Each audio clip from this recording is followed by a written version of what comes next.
तर आज आपण बघणार आहे क्लास 10th 1.3.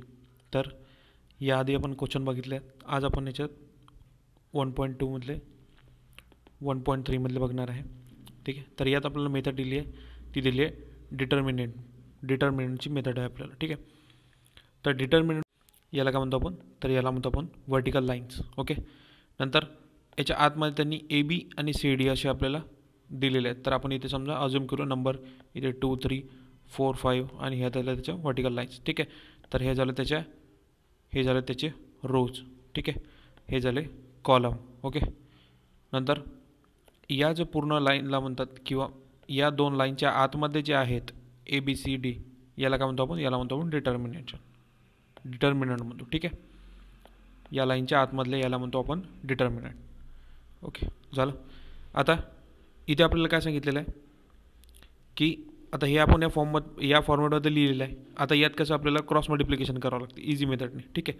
तर याला जर आपल्याला सॉल्व करायचं झालं तर आपण कसं लिहूया आता, तर हे होणार आहे याची डिग्री काय राहते, तर डिग्री राहते आपली 2, कारण की इथे काय ते कॉलममध्ये फक्त 2च रो. ठीक आहे. इथे फक्त 2च आहेत म्हणून इथे याची डिग्रीसुद्धा राहणार आहे, तर ती राहणार आहे 2. तर डिग्रीसुद्धा याची 2 आहे. तर इथे करायचं आपल्याला याचे क्रॉस मल्टिप्लिकेशन, म्हणजे A D minus B C, म्हणजे A D minus B C आपल्याला इथे करावं लागेल. तर आपण इथे इक्वेशनच्या फॉर्ममध्ये समजून घेऊया. आता ए इज इक्वल टू मी घेतलेला आहे 5/7 3/9. ओके. तर आता इथे कसं आपण हे इक्वेशनच्या फॉर्ममध्ये लिहून घेतलं. नंतर याला सॉल्व कसं केलेलं आहे, दोघांची इथे होणार आहे क्रॉस मल्टिप्लिकेशन, जसं की 5 × 9 केलं आपण. ठीक आहे. नंतर मायनस 3 × 7, तर इथे किती येत आहे 5 9 जार 45. ओके. नंतर 3 7 झालं तर 21. तर दोघांचे सबस्ट्रक्शन केलं तर किती येतं आपलं, ते येतं आपलं 24. तर आपण इथे क्रॉस मल्टिप्लिकेशन बघूया आपण आता एक्सरसाइज. यात आपल्याला काय क्रॅमर्स मेथडसुद्धा दिलेली आहे. तर क्रॅमर्स मेथडमध्ये काय होते, तर हे इक्वेशन असं लिहायचं आपल्याला A X plus B Y is equal to C. Okay. तर हे सीची व्हॅल्यू कॉन्स्टंट राहते. आपल्याला जर नसेल केलेली तर आपल्याला या इक्वेशनच्या फॉर्ममध्ये लिहावं लागते. नंतर आपल्याला त्याच्यात काय डिटर्मिनंट बघावं लागतं कोणकोणत्या, तर डी एक्स आणि डी वाय हे आपल्याला त्याच्या व्हॅल्यू फाइंड आउट करायचे असतात. नंतर लास्ट मेथड आहे आपली त्याची X is equal to D X upon D, जे आपली डीची व्हॅल्यू निघाली आहे त्यात व्हॅल्यू पुट करून आपल्याला इथे लास्ट आपल्याला आन्सर एक्स आणि वायची व्हॅल्यू फाइंड आउट करायची असते. तर हे क्वेश्चन नंबर 3 आहे आपल्याला. तर आपण बघूया आपण प्रॅक्टिस सेट नंबर 1.3 मधला क्वेश्चन नंबर 1. तर इथे आपल्याला first fill in the blanks दिले आहेत अँड करेक्ट द नंबर म्हटलं आहे. ठीक आहे. तर हे आपल्याला आहे 3/4 अपॉन 2/5. तर काय केलं आपण याचं करायचं आपल्याला क्रॉस मल्टिप्लिकेशन. तर आपण व्हॅल्यू लिहून घेतलेल्या आहेत. तर 3 × 5 झालं, नंतर 2 × 4 झालं, म्हणजे आता 5 3 जर किती येते, तर ते येते 15. नंतर 2 4 जर येते ते येते 8. तर दोघांची जर मायनस केली तर आपल्याला किती आन्सर येत आहे, तर येत आहे ते 7. म्हणजे 15 - 8 केलं तर आन्सर येते 7. सेम आहे. नंतर सेकंडमध्ये आपलं सेकंड क्वेश्चनमध्ये म्हटलं find the value of the following determinant. आता आपल्याला काय की याच्या व्हॅल्यू फाइंड आउट करायच्या डिटर्मिनंटच्या. सेम मेथड दिलेली आहे -1 2 7 आणि 4. तर काय होणार आहे इथे सेम मल्टिप्लिकेशनच्या फॉर्ममध्ये लिहून घेणार आहे. नंतर मायनस दोन्ही याची, तर हे होणार आहे -1 × 4. ओके. नंतर होणार आहे 7 × 2. तर आपली व्हॅल्यू किती येत आहे, याची व्हॅल्यू येत आहे 4 आणि याची येत आहे -14. तर मायनस मायनस काय होते आपले, हे झाले प्लस. तर काय होणार आहे साईन तर मोठ्या नंबरचं राहणार आहे आपल्याला. ठीक आहे, मायनसचं, आणि दोघांची होणार आहे प्लस. तर म्हणून इथं आलं 8. ठीक आहे. सेकंड आहे आपलं 5 - 7 3/0. आता इथं काय होणार याचं क्रॉस मल्टिप्लिकेशन. तर इथं आलं 5 × 0, नंतर 3 × 7, तर याचं आलं 3 - 7. तर हे 5 × 0 केलं तर आपला आन्सर येते 0 आणि 7 3 जर येते -21. तर इथे काय येणार आहे मायनस मायनस प्लस होऊन जाईल, म्हणून इथे येणार आहे 21. थर्डमध्ये 7/3 5/3 3/2 1/2. आता याला त्याच फॉर्मॅटमध्ये आपल्याला सॉल्व करायचं आहे. दोन्हीची मल्टिप्लिकेशन होईल. नंतर आधी 7/3 × 1/2. ठीक आहे. नंतर 5/3 × 3/2. ओके. म्हणजे आता आन्सर किती येतं याचा, तर येत आहे 7/6 - 5/2. मल्टिप्लाय जर केलं क्रॉस मल्टिप्लिकेशन तर आपला आन्सर येत आहे 7/6 आणि 5/2. इथे 3 3 दोन्ही याचा कॅन्सल झाला. नेक्स्ट आता आपल्याला इझी झालेलं आहे आता आपण याला सॉल्व करू शकतो डायरेक्टली. तर येथे हे होईल 7 2 7 मल्टिप्लाय बाय 2, नंतर होईल 5 multiply by 6 upon 6 multiply by 2 दोन्ही याचा. तर इथे येत आहे 7 2 होत आहे 14, नंतर 5 6 होते 13 आणि 6 2 होते 12. तर याचे जर आपण सबस्ट्रॅक्शन केलं तर किती येत आहे 16 अपॉन येत आहे 12. तर हे येतात 4 3 12, 4 4 16, म्हणून याला 4/3 आपला आन्सर आलेला आहे. बघा क्वेश्चन नंबर 3. इथं म्हटलं आपल्याला solve the following simultaneous equation using a Cramer's rules. आता क्रॅमर्स रूल्सनुसार आपल्याला इथे फाइंड आउट करायचं आहे. तर आधी आपण इक्वेशन लिहून घेतलेलं आहे जसं तसं. आता इक्वेशन नंबर 1 आणि 2 मध्ये फॉर्म केलेलं आहे दोन्ही याला. ठीक आहे. तर आता कसं होणार आहे, आपण इथे बघितलं होतं आधी आपल्याला डीची व्हॅल्यू फाइंड आउट करायची आहे, नंतर करायची आपल्याला डी एक्सची व्हॅल्यू, नंतर फाइंड आउट करायची डी वायची व्हॅल्यू फाइंड आउट करायची आहे. ठीक आहे. नंतर आपल्याला लास्टली एक्स आणि वाय मिळतील. ओके. तर आपण सुरू करूया. तर डीची व्हॅल्यू आपण काय केलेली आहे इथे गेलेलं आहे 3 मल्टिप्लाय बाय केली आपण 3. ओके. नंतर -4 आणि -4 आहे ते होतं 3 मल्टिप्लाय बाय 3, नंतर -4 मल्टिप्लाय बाय -4 मल्टिप्लाय बाय 4. तर हे किती येत आहे आपलं मल्टिप्लाय केलं तर येत आहे 9, हे येत आहे -16. तर आपली मायनस काय होईल याचं, तर हे होणार आहे प्लस. तर आपली डीची व्हॅल्यू आली आहे इथे, ती आली आहे 25. नेक्स्ट आहे D X is equal to किती घेतलं आहे आपण, D X is equal to आहे आपलं ते आहे 10 5 -4 आणि 3. ओके. तर याचं क्रॉस मल्टिप्लिकेशन 10 मल्टिप्लाय बाय 3, नंतर -4 मल्टिप्लाय बाय 5. तर हे येत आहे किती 10 3 13 अँड 5 4 20. म्हणजे डी एक्सची व्हॅल्यू किती आली आहे, तर ती आली आपली 15. कारण की मायनस होतं आपलं, इथे होते ॲडिशन, म्हणून आपलं आन्सर आलं 15. तर डी एक्सची व्हॅल्यू आपल्याला मिळाली आहे, डीची पण व्हॅल्यू मिळाली आहे. आता डी वायची व्हॅल्यू फाइंड आउट करायची. तर डी वायमध्ये किती येणार आहे 3/4, नंतर 10/5. इथे होत आहे D Y is equal to किती होईल, तर इथे क्रॉस मल्टिप्लिकेशन होईल त्याचं. तर आता आपण डी वायची व्हॅल्यू फाइंड आउट करणार आहे. तर D Y is equal to किती होणार आहे, तर ते होणार आहे डी वायची व्हॅल्यू फाइंड आउट करणार आपण. तर 3/4 10/5 ही झाली डी वाय. आता या दोन्ही याचं काय cross multiplication 3 multiply by 5 10 multiply by 4. तर 10 मल्टिप्लाय बाय 4, तर इथं किती येणार आहे, तर हे किती येणार आहे 3 मल्टिप्लाय बाय 5, तर इथे 15, नंतर 10 मल्टिप्लाय 4 इथे 14. तर इथे किती होईल 15 - 14. तर आपला आन्सर आला डी वायची व्हॅल्यू आली आहे, ती आली आहे -25. तर बघूया आपण आता आपलं हे फाइंड आउट झालं आहे D Y, D find out झालेला आहे, डी एक्स फाइंड आउट झालेला आहे, डी वाय फाइंड आउट झालेला आहे. आता आपल्याला याच्याहून एक्स आणि वायची व्हॅल्यू फाइंड आउट करायची आहे. एक्स आणि वायची व्हॅल्यू फाइंड आउट करायची कशी घेणार आपण, आधी घेणार आहे डी एक्स अपॉन डी. तर डी एक्सची व्हॅल्यू आपली आली होती 15 आणि डीची व्हॅल्यू आपली आली होती 25. तर 25 1 25, 25 2 येते 15. तर आपली एक्सची व्हॅल्यू निघाली येते, ती आली आहे 2. तर वाय इज इक्वल टू किती येते डी वाय अपॉन डी. तर डी वायची व्हॅल्यू आपली 25 आणि डीची पण व्हॅल्यू आहे 25. तर 25 1 25. तर आपली वायची व्हॅल्यू आली आहे, ती आली आहे -1. नंतर 2 मध्ये बघूया आपण 4x + 3y - 4 is equal to 0 दिलेला आहे. नंतर 6x is equal to 8 - 5y. तर याचा फॉर्मॅट आपल्याला आपण आधी बघितलो कसं पाहिजे होता, तर ax + by is equal to c मध्ये पाहिजे. पण इथे काय होणार आहे आपलं, इथे आपल्याला हे फॉर्मॅट असं आलेलं नाही आहे. तर आपण काय करूया, आपण याला आधी ax + by is equal to cच्या फॉर्मॅटमध्ये आपल्याला इथे कन्वर्ट करायचं आहे. आपण काय केलं 4x + 3y is equal to केला आपण 4. ठीक आहे. हा मायनस इकडे गेला तर होईल हा +4 मध्ये, म्हणून इथे येईल +4. नंतर dx + 5y is equal to 8. Same हे इकडे गेलं तर नंतर आपण केलं dx + 5y is equal to केला आपण 8 झालं. हा -5 इकडे गेला तर हा झाला +5. ओके. तर हा झाला +5 आपला. नंतर डीची व्हॅल्यू आपण काय घेतलेली आहे, तर ते घेतली आपण 4 मल्टिप्लाय बाय 5 क्रॉस मल्टिप्लिकेशनमध्ये. नंतर ती घेतली आपण 3 मल्टिप्लाय बाय 6. तर इथे किती येत आहे 4 मल्टिप्लाय 5 आणि -3 मल्टिप्लाय बाय 6. तर हे किती येणार आहे इथे, तर ते येत आहे 4 5 20 आणि 3 6 18. तर ॲन्सर किती येते आपल्या मायनस केलं दोघांची, तर इथे 2. नंतर डी एक्स घेणार आहे आपण, डी एक्सची व्हॅल्यू काढणार आहे सेम. आता इथे काय करायचं आपल्याला 4 मल्टिप्लाय बाय 5 केलं. ठीक आहे. नंतर आपण काय करणार आहे आता एक्सची व्हॅल्यू घेणार नाही, आपण इथे वायची व्हॅल्यू घेणार आहे. एक्सची व्हॅल्यू घेणार नाही, आपण इथे वायच्या व्हॅल्यू घेणार आहे. तर इथं आहे कसं 4/8. ठीक आहे, 4/8 घेतलेलं आपण इथे. नंतर घेतलं आपण वायची व्हॅल्यू 3y आणि 5yचं 3 आणि y घेतलेली आहे, 3 आणि 5. तर हे किती होते 4 5 20. 3 मल्टिप्लाय बाय 8 केलं तर इथे 24.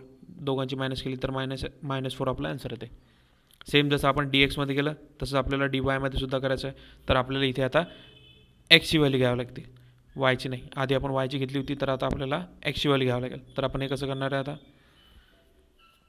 इथे 4 आणि 6 ही आहे एक्सची व्हॅल्यू.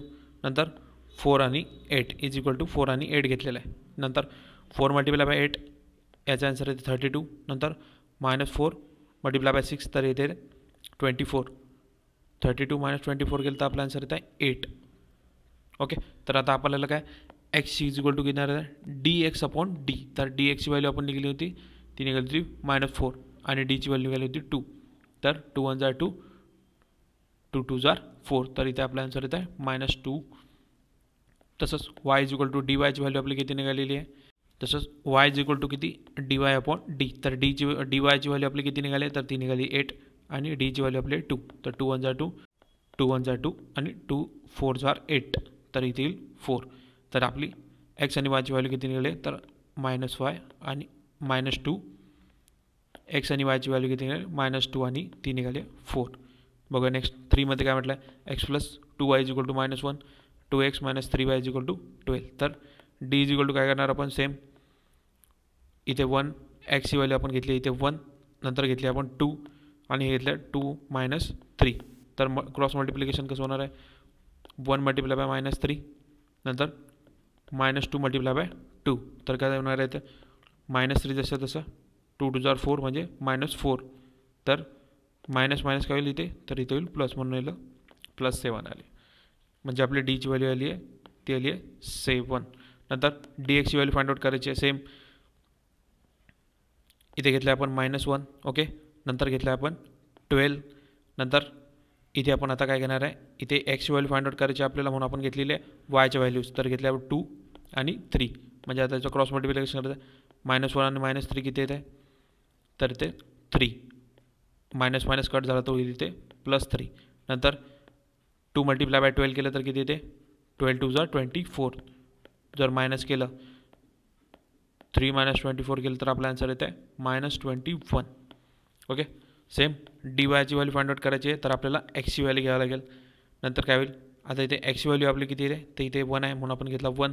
नंतर 2x घेतलेला आहे, नंतर -1 घेतलेला आहे, नंतर घेतला आपण तो घेतला आहे 12. तर क्रॉस मल्टिप्लिकेशन करणार आहे, 1 मल्टिप्लाय बाय 12 -1 मल्टिप्लाय बाय 2. तर हे किती होईल, तर 1 मल्टिप्लाय बाय 12 केलं तर आपलं इथे 12. ओके, आणि इथे 2 1 जार 2. तर इथे मायनस होईल प्लस, म्हणजे येईल 2. म्हणजे 12 + 2 किती होणार आहे आपलं, तर होणार आहे 14. नंतर आता x इज इक्वल टू dxची व्हॅल्यू फाइंड आउट करायची आहे, dx/d. तर dxची व्हॅल्यू आपल्याला आलेली आहे, ती आली आहे 21 आणि डीची व्हॅल्यू आपण काढली होती 7. ही आपली निघाली होती 7 1 जार 7 आणि 7 3 जार 21. तर आपलं आन्सर किती आलं आहे, तर एक्सची व्हॅल्यू आपली आली आहे, ती आली आहे 3. नंतर y सेम dy ची व्हॅल्यू आपली किती आली होती, dy ची व्हॅल्यू आलेली आपली, dy ची व्हॅल्यू किती आली, तर ती आली आहे 14 आणि d ची व्हॅल्यू आली आपली होती 7. तर ही झालं 7 7 1 जार 7 7 2 जार 14. तर हे आहे -2. तर x आणि y ची व्हॅल्यू आपण काढलेली आहे 3 आणि -2. बघूया नेक्स्ट क्वेश्चन 4 मध्ये काय म्हटलं आहे. 4 मध्ये पण same 6x - 4y is equal to -12. नंतर 8x - 3y is equal to -2. तर d ची व्हॅल्यू किती येणार आहे आपली, 6/8 आणि 4/3. दोन्ही याचं cross multiplication, 6 multiply by -3 -4 multiply by 8. तर हे किती 6 3 जार -18. नंतर 8 4 जात आहे -32. तर इथे किती -18 प्लस मायनस होईल प्लस, तर इथे येईल +32. तर इथे मायनस प्लस काय होईल, तर हे होईल मायनस. तर इथे किती होईल, 18 - 32 केलं तर किती येत आहे, तर ते येत आहे 14. तर ही आली आपली डीची व्हॅल्यू, तर ती आलेली आहे 14. ओके, नंतर डी एक्सची व्हॅल्यू फाइंड आउट करायची आहे. डी एक्सची व्हॅल्यू सेम -12 आणि -2 घेतलेलं आहे. नंतर इथे आपण एक्स फाइंड आउट करायचं तर आपण वायची व्हॅल्यू घेत आहे, ते घेते 4 आणि 3. Same cross multiplication -12 multiply by -3 -4 multiply by -2 तर येत आहे 12 3 जा 36 अँड -8. तर इथे काय होईल 36 -8 तर किती येत आहे 28. तर इथे डी वायची व्हॅल्यू फाइंड आउट करायची आहे तर आपण कोणाची व्हॅल्यू घेणार, ती घेणार आहे एक्सची व्हॅल्यू. तर इथे होणार आहे 6/8 आणि 12 बाय -2. तर क्रॉस मल्टिप्लिकेशन 6 मल्टिप्लाय -2 नंतर -12 मल्टिप्लाय बाय 8 तर किती 6 2 जा 12 नंतर प्लस होईल मायनस मायनस प्लस तर हे येणार आहे 12 मल्टिप्लाय बाय 8 तर हे होईल 96. तर इथे किती होईल मायनस प्लस तर हे होईल मायनस, म्हणून किती होणार आहे 12 - 96. तर आपला आन्सर आलेला आहे 84. ही झाली डी वायची व्हॅल्यू, ती आली आपली 84. नंतर एक्सची व्हॅल्यू फाइंड आउट करायची आपल्याला. तर डी एक्सची व्हॅल्यू आपण फाइंड आउट केली होती, ती आली आहे 28. डी एक्सची व्हॅल्यू आपली 28 आली होती आणि डीची व्हॅल्यू आपली आली होती 14. तर 28/14 किती होणार आहे 14 14 14 आणि 28 तर इथे होणार आहे 2. तर एक्सची व्हॅल्यू आपली आली आहे ती आली आहे 2. सेम डी वायची व्हॅल्यू किती आली होती, डी वायची व्हॅल्यू आपली आली 84 आली होती आणि डीची व्हॅल्यू आपली आली ती आली 14. सेम 14 1 जा 14 14 6 जा 84 तर आपले आन्सर किती आहे ते येत आहे 6. तर X and Y is equal to 2/6. Next बघूया 5th. dm plus 6n is equal to 54. 3m plus 2n is equal to 28. Same आता डीची व्हॅल्यू फाइंड आउट करायची आहे तर काय होणार आहे आधी दोघांचे 2/4/3 अँड 6/2 तर काय होणार multiplication 4 multiply by 2 minus 6 multiply by 3 तर किती येत आहे 4 2 जार 8 नंतर 6 3 जार -18 तर काय होणार आहे मायनस होणार आहे तर इथे -10. एक्सची व्हॅल्यू फाइंड आउट करायची तर आपण काय करणार एक्सची व्हॅल्यू जर फाइंड आउट करायची तर आपण काय करणार इथे घेणार आपण पहिले 54 इथे घेणार 28 नंतर घेणार आपण एम इथे समजा एम आहे इथे एन समजू ठीक आहे. तर एमची व्हॅल्यू घ्यायची आहे तर आपण एनची व्हॅल्यू घेणार आहे तर येणार आहे 6 आणि 2 इज इक्वल टू घेणार आहे आपण 54 मल्टिप्लाय बाय होणार आहे 2 -28 मल्टिप्लाय बाय 6 तर हे किती होणार आहे 54 मल्टिप्लाय बाय 2 तर इथे 108 -28 मल्टिप्लाय बाय 6 तर किती 168 म्हणजे 108 - 168 तर इथे -16. तसंच डी एनची व्हॅल्यू फाइंड आउट करायची आपल्याला तर आपण काय करणार आहे इथे एमची व्हॅल्यू घेणार आहे इथे तर 4 आणि 3 हे होणार आहे 54 आणि 28. तर same multiplication 4 multiply by 28 minus 28 multiply by 3 28 multiply by 3 केलं तर किती येते 112 आणि 28 मल्टिप्लाय बाय 3 केलं तर येते 162 तर काय होणार आहे -15 आन्सर येणार आहे.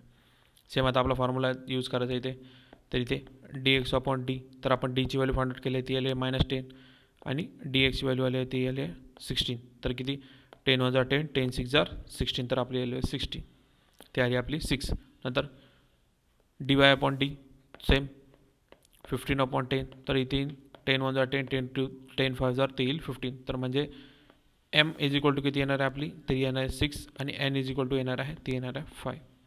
नेक्स्ट बघूया 6 मध्ये 2x + 3y is equal to 2 x minus y upon 2 is equal to 1/2 तर आता इथे फ्रॅक्शनमध्ये व्हॅल्यू दिली आहेत आपल्याला तर हे थोडं सांभाळून करावं लागेल.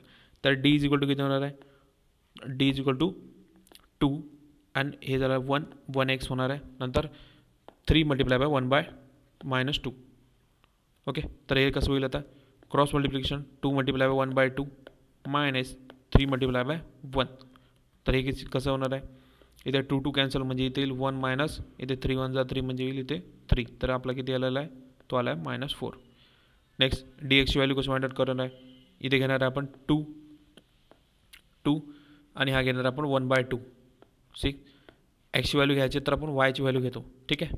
एक्सची व्हॅल्यू फाइंड आउट करायची असेल तर आपण वायची व्हॅल्यू घेतो सेम डी एक्सची. आता एक्सची व्हॅल्यू जर फाइंड आउट करायची आपण काय घेतो तो वायची व्हॅल्यू घेतो इथे तर आपण काय घेणार आहे 2 1/2 आणि 3 1/2 तर आपल्याला कसं होणार आहे 2 मल्टिप्लाय बाय 1/2 तर इथे काय होईल 2 2 दोन्ही याच्यात कॅन्सल तर इथे किती येणार आहे आणि इथे किती येणार आहे तो येणार आहे 1 आणि इथे येईल 3/2 कारण की हा सॉल्व होत नाही. नंतर इज इक्वल टू -3/2 तर इथे हा सॉल्व केल्यानंतर आपण कसं मायनस मायनस होईल प्लस तर येणार आहे 5/2 तर इथे आता डी वायची व्हॅल्यू म्हणजे वायची व्हॅल्यू फाइंड आउट करायची आपण तर एक्सची व्हॅल्यू घ्यायला लागेल. तर येणार आहे 2 आणि 1. तर एक असेल 2 1/2 is equal to 2 multiply by 1/2. ठीक आहे, मायनस 2 मल्टिप्लाय बाय 1. तर हे कसं होणार आहे, इथे पण 2 कॅन्सल, तर इथे येईल 1 1 मायनस 2 1 जा 2, तर इथे येईल 2. तर हे येणार आहे -1. तर आपली एक्सची व्हॅल्यू फाइंड आउट करते एक्स dx/d -5/4 आलेला आहे.